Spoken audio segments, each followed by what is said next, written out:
experiment হাতুৰি থকা কণী আজি আমি কি লৈছো নহয় এয়া কি লৈছো পানী লৈছো আৰু হাতত তোমাৰ কি আছে এইটো কি আছে এটা কাৰ হাতত আছে আৰু এটা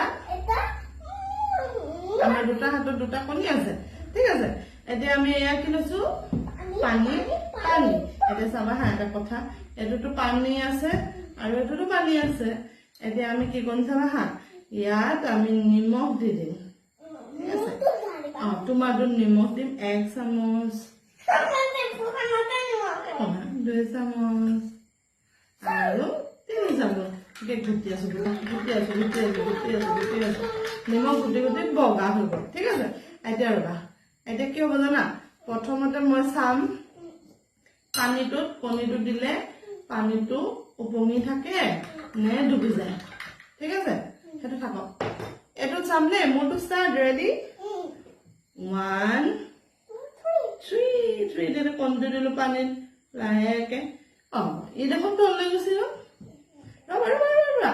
এই তললৈ গুচি কিয় গ'ল কণীটো গধুৰ পানীটো পাতলা হৈছে সেইকাৰণে কণীটো গৈ তলত বহি আছে ঠিক আছে এতিয়া ৰবা তোমাৰ এইটো লৈছা কি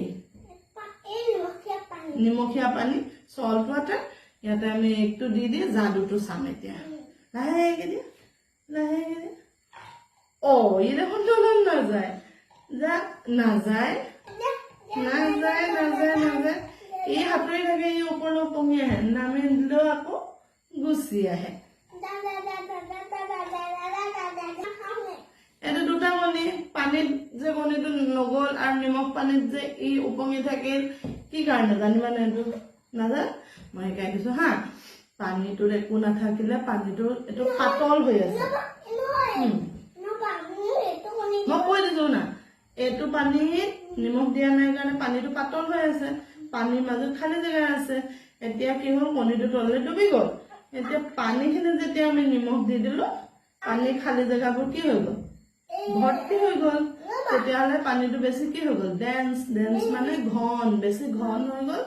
ঘন পানী হোৱাৰ কাৰণে ই কণীটো এতিয়া ওপৰতে কি আছে উপঙি আছে কি কৰি আছে উপঙি সাঁতুৰি আছে আজি ভাতৰ লগত বুবুই এইটো খাব আৰু মই এইটো খাম আৰু